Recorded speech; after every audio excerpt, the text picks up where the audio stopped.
ఒక్కసారి కొమ్మూరి గోల్డ్ కి కాల్ చేయండి. తాకట్లో ఉన్న మీ బంగారాన్ని విడిపించి మార్కెట్ ప్రైస్ కి వాళ్ళు కొనుక్కుని మిగతా డబ్బులు మీకు ఇచ్చేస్తారు. సభాపతి గారికి హృదయపూర్వక నమస్కారం. గౌరవ ముఖ్యమంత్రి శ్రీ నారా చంద్రబాబు నాయుడు గారికి, గౌరవ సహచర మంత్రివర్యులకి, గౌరవ శాసనసభ్యులకి, ఆంధ్రప్రదేశ్ రాష్ట్ర ప్రజలకి నా హృదయపూర్వక నమస్కారం. ప్రత్యేక రాష్ట్ర రాజధాని కోసం పెట్టిన తీర్మానానికి మనస్ఫూర్తిగా మద్దతు తెలుపబోయే ముందు ఒకసారి ఏమేం జరిగాయి అనేది ఒకసారి వెనక్కి వెళ్ళి చూసుకుందామని తెలియజేయాలనుకుంటున్నాను అధ్యక్ష. భాషా ప్రయుక్త రాష్ట్రాలు భారతదేశంలో ఏర్పడ్డాయంటే దానికి మూలాలు 1952 అక్టోబర్ 19వ తారీఖు నుండి అంకురం జరిగింది. 51 సంవత్సరాల వయసులో 58 రోజులు ఆమరణ నిరాహార దీక్ష చేపట్టిన పొట్టి శ్రీరాములు గారి త్యాగ ఫలితం ఆంధ్ర రాష్ట్ర ఏర్పాటు. దానిని ఆధారం చేసుకొని అనేక భాషా ప్రయుక్త రాష్ట్రాలు ఏర్పడ్డాయి. మన దురదృష్టం అప్పుడు రాష్ట్రం ఏర్పాటు అయినప్పటి నుంచి 1953 అక్టోబర్ 1 కర్నూలు రాజధాని ఏర్పడినప్పటి నుంచి ఈ రోజు దాకా ఇంకా మనం రాజధాని గురించి కొట్టుకుంటున్నాం. ఇక్కడ ఉండాలా, అక్కడ ఉండాలా. పొలిటికల్ స్టెబిలిటీ, స్థిరత్వం ప్రజలకి చాలా చాలా అవసరం. నేనే హైదరాబాద్కి రాబోయింది అధ్యక్ష. మేము చెన్నైలో ఉన్నాము, ఫిల్మ్ ఇండస్ట్రీ అక్కడ ఉండింది. మేమందరం ఏం నమ్మామంటే ఇది మా నేల, మా తెలుగు రాష్ట్రం, మా ఆంధ్ర రాష్ట్రం అని. అక్కడ సొంత ఇల్లుండి, మా అన్నయ్య గారికి కానీ అందరికీ సొంత ఇల్లుండి, అక్కడి నుంచి అందరం ఉన్నాయన్నీ వదిలేసి అమ్మేసుకొని హైదరాబాద్ వచ్చిన తర్వాత కారణాలు ఏవైనా కావచ్చు కానీ ఇది నీ ఊరు కాదు, నీ రాష్ట్రం కాదు, మీరు ఇక్కడి నుంచి వెళ్ళిపో. పొలిటికల్గా వెళ్ళిపోవాలంటే ఇది కేవలం ఒక రాజకీయ నాయకుల వరకే గొడవ ఉంది, కేవలం శాసనసభ్యుల మధ్య గొడవ ఉంది అంటే అది వేరేగా చూసేవాళ్ళమే. కానీ సగటు ప్రతి ఆంధ్ర పౌరుడి మీద దాని ఫలితం దాని ప్రభావం చూపించింది. నాకేమనిపించిందంటే ప్రత్యేకించి చిన్నప్పటి నుంచి అందరం దేశం అంటే ఇష్టం, జాతీయ భావాలు, నేషనలిజం, ఈ భావాలతో పెరిగి భాష కానీ, కులం కానీ, మతం కానీ ఇవన్నీ మనకు చాయిస్ లేవు, ఇక్కడ పుట్టామనుకుంటాం. కానీ లోపల భావం అంతా జాతీయతే ఉండేది, జాతీయ భావాలే ఉండేవి అందరు. అలాంటిది ప్రాంతీయత, ఉప ప్రాంతీయత, రీజనలిజం, సబ్ రీజనలిజం తోటి మళ్ళీ ఇక్కడికి వచ్చేటప్పటికి నాకు గుండె లోతులోంచి ఉద్వేగం, ఆవేదన కలిగి జనసేన పార్టీని స్థాపించడం జరిగింది. అలాంటి సందర్భంలో తెలంగాణ అంటే ఇక్కడ ఉన్న లోకేష్ గారు కానీ, నాదెండ్ల మనోహర్ గారు కానీ, గౌరవ మంత్రివర్యులు, సహచర మంత్రివర్యులు ఇద్దరు కూడా తెలంగాణలో పుట్టి పెరిగినారు. వాళ్ళకి లోపల వాళ్ళు ఆంధ్రాకి వచ్చారు కానీ వాళ్ళ గుండె లోపల నుంచి తెలంగాణను తీయలేం. ఇలా చాలామంది సభ్యులు ఉండొచ్చు ఇక్కడ. నేను మా నాన్నగారు నెల్లూరులో పనిచేసేవాళ్ళు కాబట్టి పుచ్చలపల్లి సుందరయ్య గారు లాంటి వాళ్ళు తెలంగాణ ఉద్యమానికి ఎలా పనిచేశారు ఇవన్నీ మేము ఇప్పుడు చిన్నప్పుడు కథలుగా వింటూ ఉండేవాళ్ళం. సో ఎప్పుడు తెలంగాణ వేరు, ఆంధ్ర వేరు ఎప్పుడు భావం లేదు, తెలుగు నేల అనుకో. కానీ లేదు, మీరు విడిపోయిన తర్వాత సహజంగా ఏం జరగాలి అధ్యక్ష? అప్పుడున్న కాంగ్రెస్ ప్రభుత్వం ఏం చేసి ఉండాల్సిందే, ఇంత నష్టం జరగబోతుంది, ఇన్ని కోట్ల మంది ప్రజలు విడిపోతున్నారు, ఇట్స్ కైండ్ ఆఫ్ పార్టీషన్. ఇలాంటి విభజన జరుగుతున్నప్పుడు ఎలా ఆలోచించి ఉండాల్సింది? బాధ్యతగా అప్పుడున్న కేంద్ర ప్రభుత్వం కానీ, కాంగ్రెస్ లెడ్ యూపీఏ కేంద్ర ప్రభుత్వం కానీ, విభజించిన విధానం కానీ, అలాగే మనోహర్ గారు ఆ రోజున సభలో ఆయన సభాపతిగా ఉండి, సభాపతి స్థానంలో ఉండి, ఆయన ఆధ్వర్యంలో జరిగిన అంటే మొత్తం పెట్టిన బిల్లు కూడా, the house while rejecting the AP Reorganization Bill 2013, resolves to request the Honorable President of India not to recommend the AP Reorganization Bill 2013 for introduction in the Parliament, as the bill seeks to bifurcate the state of Andhra Pradesh without any reason, basis, and without arriving at a consensus in utter regard to the linguistic and cultural homogeneity and economic and administrative viability of both the regions. The bill also completely ignores the very basis of formation of states of Andhra Pradesh, the first linguistic state created in independent India.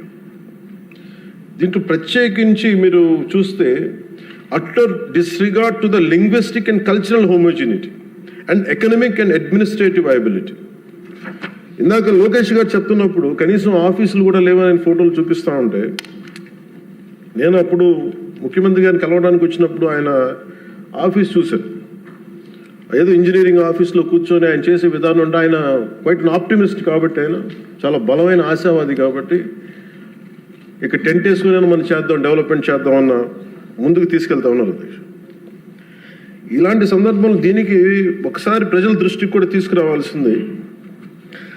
అసలు భాషా ప్రయుక్త రాష్ట్రాలు కనుక పొట్టి శ్రీరాములు గారి ద్వారా జరగకుండా కనుక ఉంటే ఏం జరిగి ఉండేదనంటే, ఇది మనందరికీ చాలా చాలా అవసరం. అధ్యక్ష తెలుసుకోవాల్సిన, ప్రజలు కూడా తెలుసుకోవాల్సిన అవసరం అందరికీ ఉంది.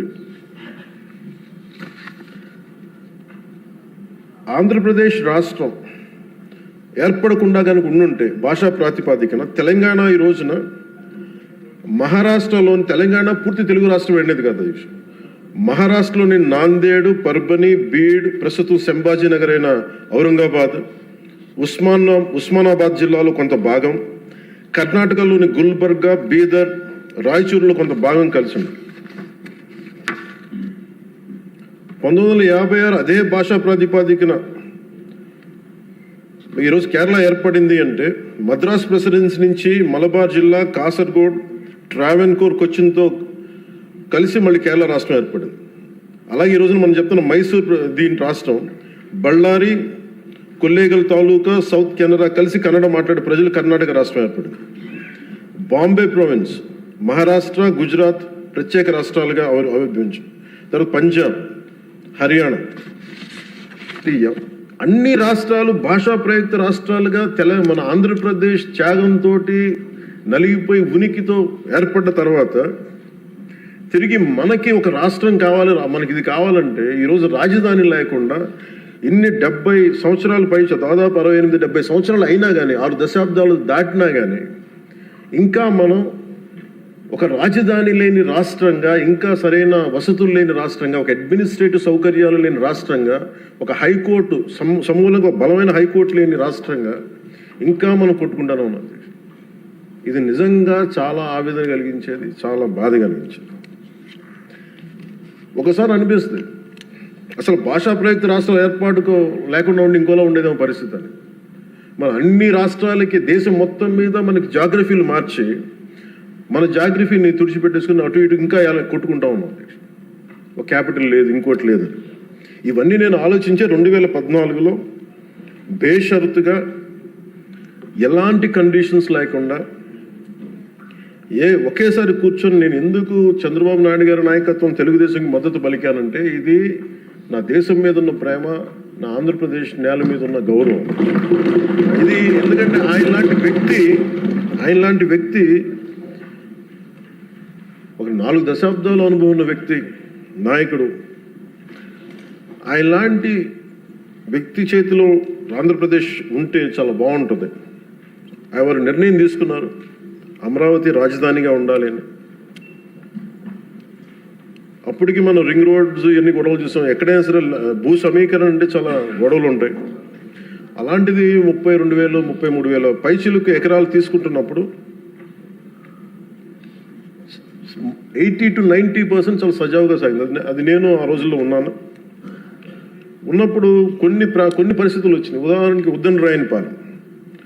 ఉద్దనరాయనిపాలెం దగ్గర చాలామంది దళిత కులాలకు చెందిన రైతాంగం వచ్చి నా దృష్టికి వచ్చి ఇట్లా మేము కూడా ఇక్కడే అంటి పెట్టుకున్నాం, మాకు కూడా కొంచెం వేతనం కొంచెం ఎక్కువ ఇప్పించండి, కొంచెం మనకి కాంపెన్సేషన్ ఎక్కువ ఇప్పించండి అంటే అది ఆ రోజున వారి దృష్టికి తీసుకెళ్ళినప్పుడు వాళ్ళకు కూడా న్యాయం చేశారు.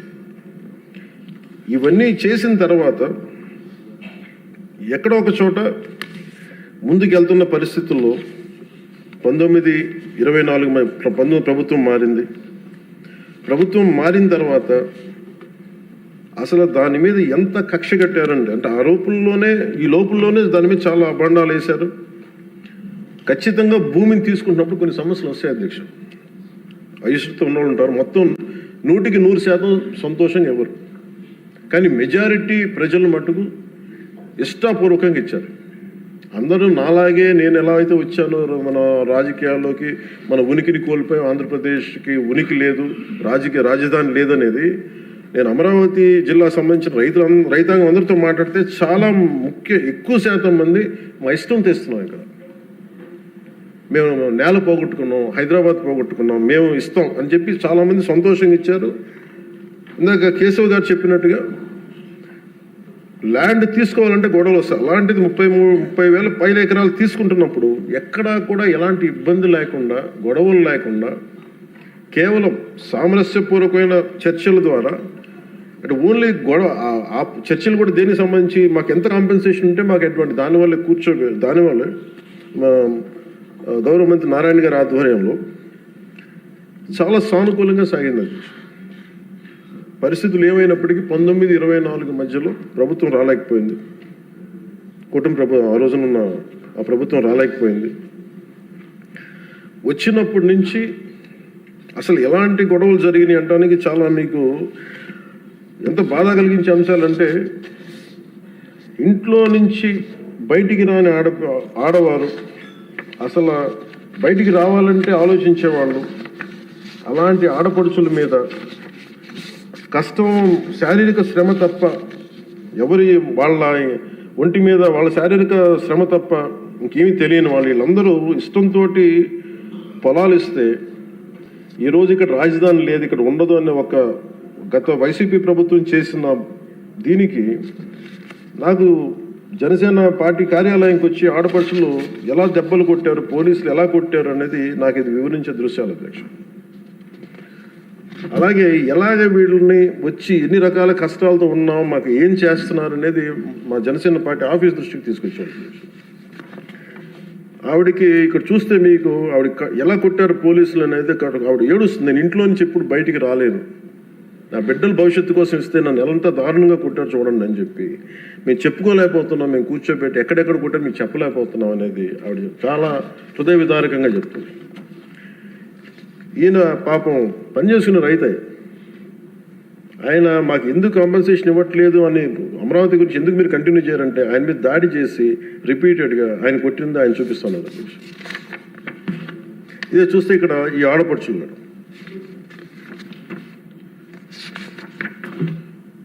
నేను వీళ్ళకి మద్దతుగా వెళ్తే అధ్యక్ష మొత్తం ముళ్ళ కంచెలేసి కూర్చోబెట్టాను పోలీసులతో. ఈరోజు చూస్తున్న అమరావతి కానీ ఈరోజు చూస్తున్న ప్రాంతం కాదు, ఒక యుద్ధ వాతావరణం ఉండేది, గుబులు వాతావరణం ఉండేది.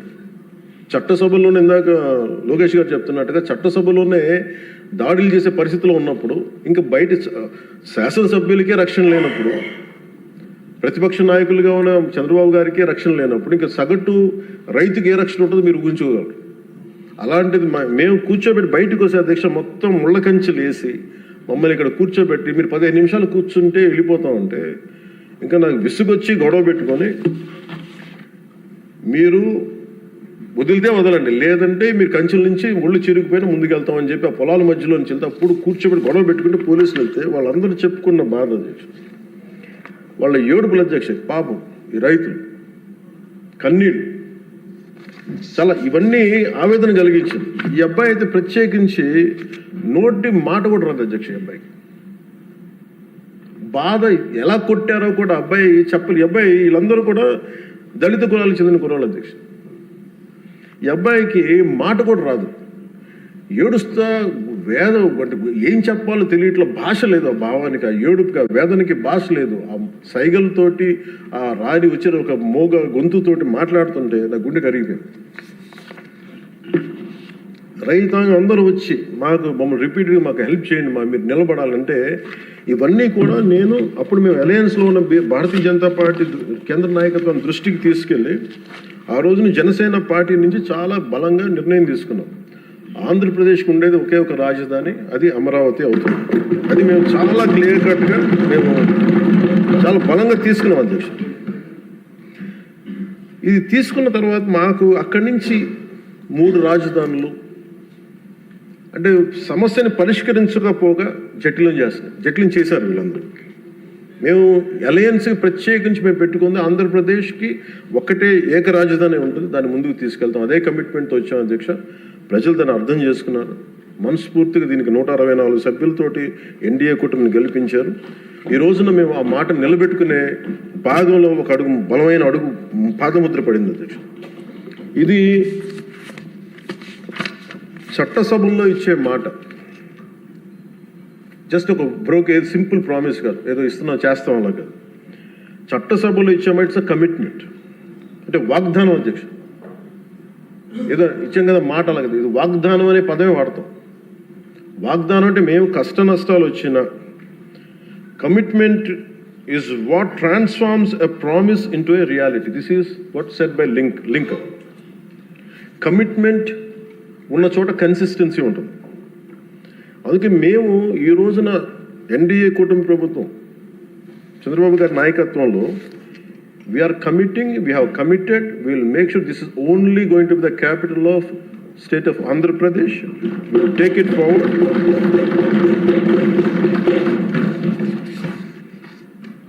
ఎందుకంటే మా ఇంటెంట్ చాలా చాలా క్లియర్గా ఉంది. It's not a simple intent, it's a commitment అధ్యక్ష. ఇదే మేము మాటగా, ఇది మన చట్టసభలో ఇచ్చే మాట. ఒకసారి ఇది కూడా మీకు పటేల్ గారి మాటలు గుర్తు చేస్తాను. 600 పైచిలకు మన చిన్న చిన్న రాజ్యాలన్నీ కలిసి, ప్రిన్స్లీ స్టేట్స్ అన్ని కలిపి ఇండియన్ యూనియన్గా పెట్టినప్పుడు ప్రైవీపర్స్ పెడతాం, మీకు అందరికి ఇస్తాం అనేది, రాజభరణం ఇస్తామని చెప్పిన తర్వాత ఆయన అయిపోయిన 2 రోజులకి చెప్పి అప్పుడు రాజభరణం ఎందుకు వాళ్ళని మాట్లాడుతుంటే, మన చట్టసభలో ఇచ్చిన మాట మనం ముందుకు తీసుకెళ్ళకపోతే ఈ చట్టసభల మీద విశ్వాసం ఉండదు. అది రాజభరణం తీసేసిన తర్వాత కూడా దాని ముందే ఆయన చెప్పారు, రాజభరణం వీళ్ళు తీసేసే మైండ్ సెట్లో ఉన్నారని ఆయనకి అర్థమైంది అనుకుంటే ఆ కాంటెక్స్లో చెప్పారు అధ్యక్ష. అలాగా మేము this should be a commitment. ఇందాక లోకేష్ గారు చెప్తా, ప్రతి ఒక్కరికి ఇదే భయం ఉంది, మళ్ళీ రేపు పొద్దున వీళ్ళు వస్తే ఏం చేస్తారని. ఏమీ చేయలేరు, రారు, ఏమి చేయలేరు. దానికి ప్రతి పెట్టుబడి పెట్టేవాడు, భూమి ఇచ్చిన ప్రతి రైతు, సెంటు భూమి ఇచ్చిన రైతు దగ్గర నుంచి 1,00,000 కోట్లు పెట్టిన మన లక్ష్మీ గారి దాకా ప్రతి ఒక్కరు ఏమడుతుంది, they need stabilities. We have to commit ourselves. We will give stability for the 5 crore people of Andhra Pradesh. Through that we stabilise our country Bharat. ఇది కనుక మనం నిలబడకపోతే మనందరికీ భిన్నమైన అంశాల్లో కొంత తేడాలు ఉండొచ్చేమో, అభిప్రాయ భేదాలు ఉండొచ్చేమో, పాలసీ ఎలా కాకుండా ఎలా చేయొచ్చేమో అభిప్రాయ భేదాలు వస్తాయేమో, రావచ్చేమో నాకు తెలియదు. ఇప్పుడు దాకా రాలే, సంతోషం. రాకూడదని నేను కోరుకుంటున్నాను ఖచ్చితంగా. కానీ ఏది ఏమైనప్పటికీ భవిష్యత్తులో మటుకు మనందరం ఒకటే మాట మీద అమరావతి రైతాంగానికి కట్టుబడి ఉండాలి, నిలబడాలి. This is my commitment. This is what our commitment from Janasena party to our trusted honourable CM గారు శ్రీ నారా చంద్రబాబు నాయుడు గారికి. మనస్ఫూర్తి ఇస్ అవర్ కమిట్మెంట్. మేము ఎక్కడికి దీన్ని మాట మార్చం, దీన్ని ముందుకు తీసుకెళ్తాం. దీనికి ఎంత డబ్బులు పెట్టాం, ఎంత డబ్బులు వస్తుంది, వీటన్నిటికంటే కూడా విసిగిపోయాం. 1953 నుంచి ఈ రోజు దాకా ఒకళ్ళేమో అటు బొమ్మన్నారు, ఇంకొకళ్ళు ఇటు బొమ్మ లేదు, మళ్ళీ ఇటు బొమ్మ అన్నారు. ఎవరి త్యాగాల మీద అందరికీ భాషా ప్రయుక్త రాష్ట్రాలు వచ్చినాయో, భాషా ప్రయుక్తతో నాందికి పలికిన ఆంధ్రప్రదేశ్కి ఈరోజు ఇంకా మనం కొట్టుమిట్లాడుతూ ఉన్నాం. ఇంకా సెంట్రల్ దగ్గరికి వెళ్ళి దేహేని అడగాల్సి వస్తుంది.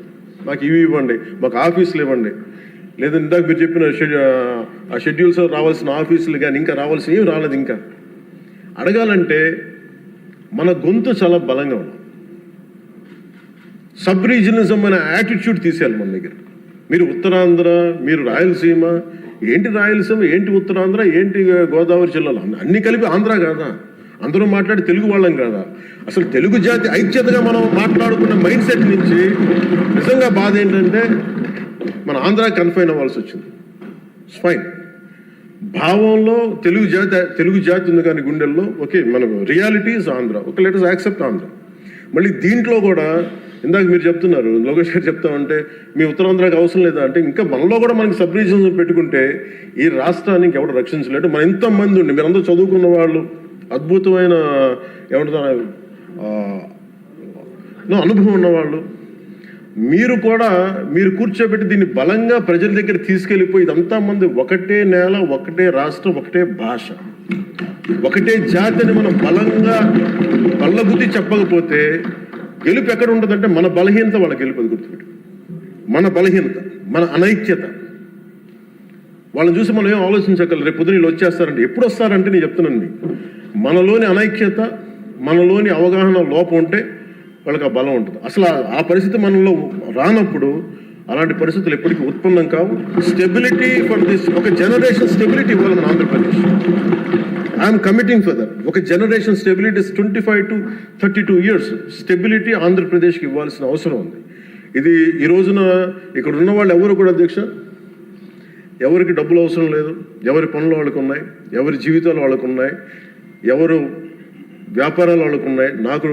నా ఫిల్మ్ యాక్టింగ్ కెరీర్ ఉంది, నాకు ఇవన్నీ నాకు దీంట్లో నాకు లబ్ధి పొందేది నాకేం అవసరం లేదు. కానీ నా భవిష్యత్తు ఒక్కసారి స్టెబిలైజ్ అయిన తర్వాత మేము తెలంగాణ నుంచి తిరిగి ఇది మీకు సంబంధం లేదని అనుకున్నప్పుడు ఈ బాధ ఇంకెవరికి రాకూడదని అనుకున్నాం అధ్యక్ష.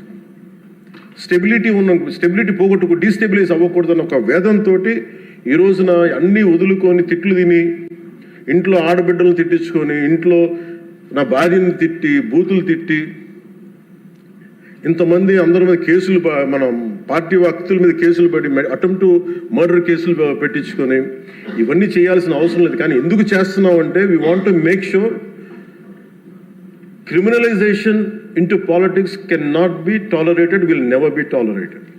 మీ చట్టసభల్లోనే కూర్చొని మేము దాడులు చేస్తాం, ఇష్టారాజ్యంగా కొడతామంటే మేము కూర్చోబెట్టి కామ్గా ఉండే వ్యక్తులు అయితే కాదు.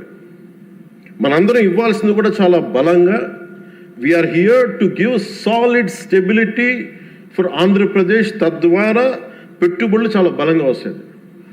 అది నేను ఆంధ్రప్రదేశ్ ప్రజలకి ఈ సభాముఖంగా సభాపతి గారి ద్వారా నేను చెప్పదలుచుకున్నాను. చంద్రబాబు నాయుడు గారి దగ్గర నేను ఒకటే చూశాను అధ్యక్ష. నేను ఎక్కడ చెన్నై నుంచి వచ్చాను, నేను హైదరాబాద్కి ఎర్లీ 90s వచ్చాను. 90s వచ్చినప్పుడు నాకు పుస్తకాలు చదివేటప్పుడు నాకు లీ క్వాన్ యూ గురించి తెలుసు. Founder president city state of Singapore. మేము చూస్తుండగా హైదరాబాద్ రూపురేఖలు మారిపోవడం నేను ప్రత్యక్షంగా చూశాను. మేము తిరిగిన మాదాపూర్ కొండల్లో కానీ, లేదంటే ట్రెక్కింగ్కి వెళ్ళిన కొండల్లో కానీ అసలు ఏమి రాదు, ఏం జరగదని, ఈ కొండల రూపురేఖలు మారిపోతాయా అనేది చాలా ఆశ్చర్యంగా అనిపిస్తాయి. మేము చూస్తుండగా రోడ్లు వెడల్పోయినాయి. అసలు ఇంత రోడ్లు జనం లేరు కదా, ఇంత రోడ్లు దేనికి అనుకునేవాళ్ళం. అంటే 4 కార్లే కదా, 10 కార్లు వెళ్తాయి. బట్ ఆయన అందరినీ అప్పుడు పేపర్లు బాగా చదువుతుంటే మాకు అర్థమయ్యేది. ఆయన అందరూ అంటూ ఉండేవాళ్ళు మాటలు, ఏంటి వరల్డ్ బ్యాంకుతో కుమ్మక్కైపోయి చేశారంటే అది ఈజీగా ఉంటుంది ఆ మాట అనేయటం. కానీ దాని విలువ ఈ జనరేషన్ అనుభవిస్తుంది. ఒక పొలిటికల్ లీడర్ నెక్స్ట్ ఎలక్షన్స్ గురించి ఆలోచిస్తారు. ఒక విజనరీ ఉన్న నాయకుడు వచ్చి తరం కోసం ఆలోచిస్తారు. బట్ ఖచ్చితంగా అది ఆ దార్శనికత ఉన్న చంద్రబాబు గారు చేసింది. మొన్న ప్రతిసారి హైదరాబాద్ టువర్డ్స్ ఎయిర్పోర్ట్ వస్తూ ఉంటే, ఎప్పుడు మాకు ఆ ఫ్లైఓవర్ మధ్య వెళ్తూ ఉంటే నిజంగా ఇందాక చెప్తున్నప్పుడు సికింద్రాబాద్ వచ్చింది, హైదరాబాద్ వచ్చింది. Cantonment is more of Secunderabad, Hyderabad is old Nizam. But Cyberabad it's one man's creation. అది మనం యాక్సెప్ట్ చేస్తే అది మనకి చాలామందికి అది నచ్చచ్చు నచ్చకపోవచ్చు, కానీ ఒక రియాలిటీని యాక్సెప్ట్ చేస్తారు. ఎందుకంటే అది కూర్చోబెట్టి ఆయన కూర్చొని డిజైన్ చేశారు, ఒక కాన్సెప్ట్ చేసి దాన్ని ఇంతమందితో ఇబ్బంది పడి అందరి చేత మాటలు అనిపించుకొని ఒకసారి రోల్ చేసిన తర్వాత దాన్ని ముందుకు తీసుకెళ్ళిన తర్వాత అది దాన్ని ముందుకు తీసుకెళ్ళడం ఎవరికి ఫస్ట్ ఎవరు పెట్టగలరు? అన్ని కష్టాలను అధిగమించి అందరి చేత మాటలు అనిపించుకొని ఎవరు పెట్టగలరు? That credit goes to honourable CM Shri Chandrababu garu. We wholeheartedly acknowledge your efforts, sir. We wholeheartedly acknowledge your vision. My commitment to you is that we will stand by. మీరు అక్కడ హైదరాబాద్కి ఎంత కమిటెడ్గా చేశారో ఈ రోజున పెట్టుబడులు వస్తుంటే మన అమిత్ షా గారితో గౌరవ హోంమంత్రి అమిత్ షా గారితో మాట్లాడుతున్నాం మన మధ్య ఢిల్లీ వెళ్ళినప్పుడు. ఆంధ్రప్రదేశ్ చాలా చాలా రాష్ట్రం, దేశంలోని అన్ని రాష్ట్రాల కంటే కూడా ఎక్కువ పెట్టుబడులను ఆకర్షిస్తుంది. దీని ఫలితాలు మీరు ఇంకొద్ది ఇప్పుడు కనిపించకపోయినా కానీ భవిష్యత్తులో మీకు చాలా అద్భుతమైన స్టేట్ కింద వస్తుంది అని చెప్పి మన అందరికీ మనస్ఫూర్తి వారి అభినందనలు తెలుసు. అలాగే ఈ రోజున కూటమి ప్రభుత్వం అధికారంలోకి వచ్చిన వెంటనే అమరావతి రైతులకు ఇచ్చిన మాట నిలబెట్టుకుంటూ రాజధాని నిర్మాణ ప్రక్రియను పునఃప్రారంభించాం. 25 మే 2వ తేదీన గౌరవ ముఖ్యమంత్రి శ్రీ చంద్రబాబు నాయుడు గారి నాయకత్వంలో గౌరవ ప్రధాని శ్రీ నరేంద్ర మోదీ గారి చేతుల మీదుగా పునర్నిర్మాణం పనులు ప్రారంభించాం. మౌలిక సదుపాయాల అభివృద్ధిని వేగవంతం చేశాం. వరల్డ్ బ్యాంక్ ఏడీబీ నుంచి 15,000 కోట్లు, హడ్కో నుంచి 11,000 కోట్లు, నాబార్డ్ నుంచి 7,387 కోట్లు సమీకరించి పనులు చేపట్టాం. రాజధానికి పెట్టుబడులు రాక మొదలైంది. ఒకేసారి 15 జాతీయ బ్యాంకులు తమ కార్యాలయాల ఏర్పాటుకి శ్రీకారం చుట్టాయి. మరో 28,000 కోట్ల పెట్టుబడులు వచ్చాయి. అమరావతి ఒక సాధారణ రాజధాని కాదు, ఇది ఒక ప్రజా రాజధాని, ప్రపంచ శక్తిగా రూపుదిద్దుకున్న రాజధాని. అమరావతి ఆంధ్రప్రదేశ్ రాష్ట్ర శాశ్వత రాజధాని. ఈ మేరకు అసెంబ్లీ సాక్షిగా ప్రభుత్వం శ్రీ నారా చంద్రబాబు నాయుడు గారు ప్రవేశపెట్టిన తీర్మానానికి జనసేన పార్టీ తరఫున మనస వాచ కర్మణ సంపూర్ణ మద్దతు తెలియజేస్తున్నాం. జై హింద్.